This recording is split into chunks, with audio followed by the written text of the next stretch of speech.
Saipul Jamil memberi penjelasan usai ditangkap aparat Polres Jakarta Barat pada Jumat 5 Januari 2024. Saipul mengatakan sama sekali tidak menyangka jika asistennya terlibat narkoba. Hal ini diungkapkan Saipul saat ditemui di Polsek Tambora pada Sabtu 6 Januari 2024. Saya hormati Bapak Kapolres Jakarta Barat, Bapak Kapolsek Tambora, juga seluruh jajarannya, yang saya hormati juga pengacara saya, Bang Raja, keluarga saya dan juga teman-teman wartawan. Terima kasih atas kehadirannya. Ya, hari ini saya ingin memberikan sebuah dukungan kepada Kepolisian Republik Indonesia untuk tetap selalu memberantas yang namanya narkoba. Dan saya sangat bangga dengan Polres Jakarta Barat dan juga Polsek Tambora sangat begitu sigap dalam memberantas narkoba. Walaupun saya tidak terlibat di dalamnya. Paling tidak saya ada pengalaman bahwa begitu sigapnya mereka ya apabila ada orang yang terindikasi dengan narkoba seperti itu. Justru dengan kejadian seperti ini, saya bersyukur ternyata orang di dekat saya ada terindikasi narkoba. Tadinya saya nggak tahu. Jadi saya sangat berterima kasih sekali kepada Polres Jakarta Barat dan juga Polsek Tambora. Terima kasih banyak.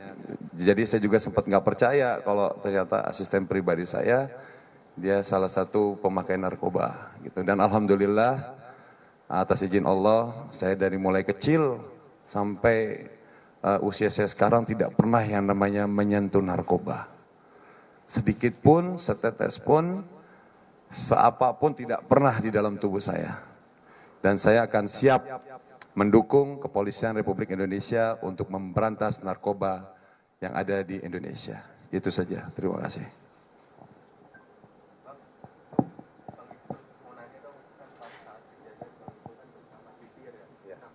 Mungkin bisa diceritain kenapa Bang Ipul tetap melaju ke jalan?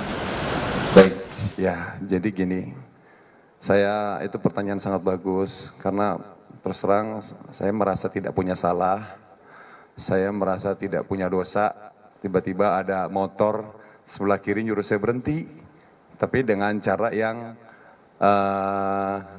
tidak baik gitu ya. Jadi saya otomatis refleksi sebenarnya gitu. Akhirnya saya tiba-tiba berpikir, walaupun memang sempat yang memberhentikan saya itu sudah menjelaskan polisi, tapi saya tidak begitu percaya gitu kan.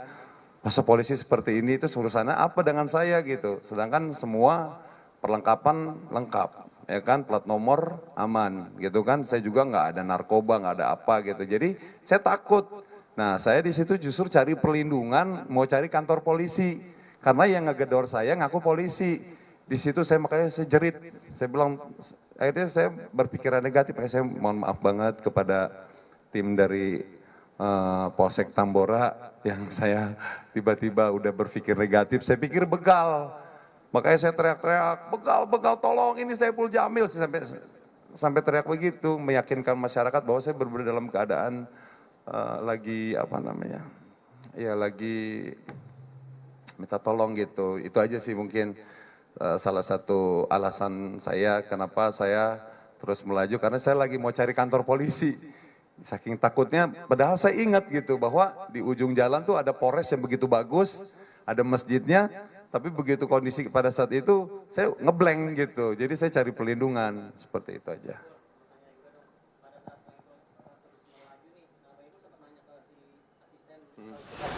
Apa ini gitu? Terus si S, apa jawaban dari si S ini? Enggak ada, karena saya tidak ada curiga kepada asisten saya. Makanya saya sempat curiganya kok asisten saya ini lama banget gitu kan. Jadi kronologinya begini teman-teman ya. Saya ini kan sore, boleh izin Kapolres di apa namanya ceritakan kronologi. Kronologi gini, saya ini mau meeting tadinya sore sama manajemen artis saya, ada abang saya Bang Sam, Mary Hana, ada Citra, juga sama Bang Raja.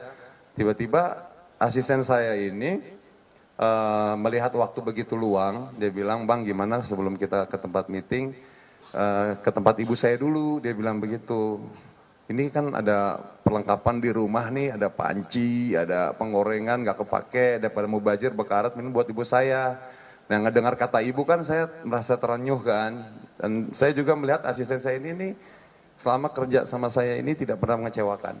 Dia benar-benar orang yang jujur, ya, orang yang tulus. Makanya saya nggak nyangka kalau dia tuh terlibat narkoba gitu kan. Nah, tiba-tiba ya udah akhirnya nyampe depan gang rumahnya. Nah, dia selalu bilang kalau rumahnya tuh jauh, nggak bisa dijangkau dengan mobil, dia gangan kecil.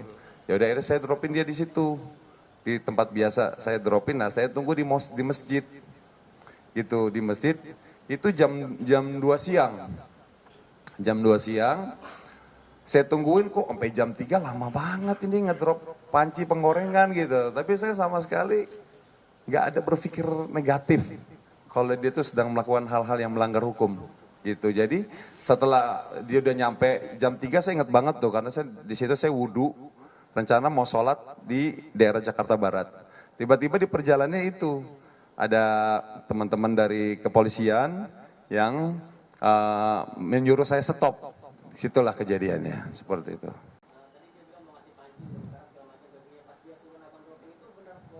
Iya, karena memang ada kantong plastik besar. Dan saya melihat, dan itu memang barang-barang saya, seperti itu. Kantong besar segini, dan dia dijemput sama temennya, naik motor. Saya nggak tahu, pokoknya saya nggak lihat, begitu saya dropin, dan saya langsung melaju. Nah, 1 jam dah, udah itu dia, udah 1 jam, saya tungguin, ya udah saya nggak berpikiran negatif apa-apa, ya tiba-tiba ya saya disetopin, saya bilang, kenapa ini disetop? Ya udah saya langsung berpikir, wah ini kayaknya begal nih, gitu, seperti itu. Nggak tahu, saya nggak tahu, karena saya di sebelah kiri. Pokoknya saya nggak tahu kalau si asisten saya ini terlibat narkoba, nggak tahu, itu aja sih. Enggak. Saya justru fokusnya yang ngejar-ngejar gitu. Begal-begal saya bilang begitu.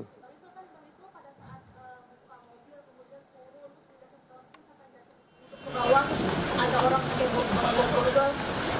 Apa rasanya? Maksudnya shock, maksudnya kalau dikepung kayak gini gitu. Iya, karena saya kan di situ masih belum yakin kalau itu adalah pihak kepolisian. Jadi saya masih tetap ingin membela diri gitu. Seperti itu. Enggak sih kayaknya, alhamdulillah enggak bisa. Ya mungkin karena saya mempertahankan diri ya, takutnya ya bukan polisi itu aja sih yang saya khawatir. Ternyata begitu saya nyampe sini ada tulisan Polsek Tambora, saya baru tenang. Alhamdulillah benar ini polisi. Saya tadi berpikir wah saya mau dibawa kemana nih? Wah udah berpikir wah kayaknya saya bakal dibunuh gitu kan. Soalnya ya karena bapak polisinya nggak pakai seragam. Pakai baju preman gitu, itu yang bikin saya akhirnya agak sedikit curiga gitu. Sedang dalam proses penyelidikan, jadi kan harus berpakaian sipil. Bang Jo, maksudnya abang nggak tahu itu, nggak tahu barang buktinya itu adalah narkotika itu, atau nggak tahu karena nggak lihat itu dibuang? Nggak tahu dia itu terindikasi narkoba. Jadi saya nggak fokus dia buang apa, dia terlibat atau saya baru tahu dia terlibat itu pas di sini, gitu seperti itu. Dan sempat dipertemukan waktu pas ketahuan dia narkoba, Bang Ipul sempat dipertemukan dengan S. Kenal S di mana Bang Ipul untuk ngelamar kerja atau dikenalin oleh siapa? Gimana? Dikenalin dengan siapa atau dia ngelamar datang? Oh iya, dia ngelamar kerja 1 tahun yang lalu. Dan kerjanya bagus, makanya saya tidak nyangka kalau dia terindikasi narkoba. Berarti selama setahun ini nggak ada kecurigaan? Tidak ada, orangnya karena baik banget. Makanya di sini saya harus berhati-hati sekarang memilih teman, ya, memilih calon pekerja harus benar-benar selektif gitu. Karena yang saya pikir baik, ya ternyata seperti ini gitu. Ini mungkin menjadi pelajaran buat saya. Udah cukup teman-teman ya, terima kasih banyak. Ini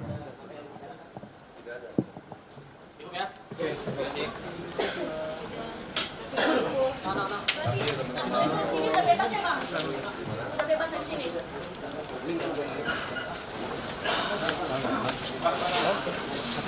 Oke.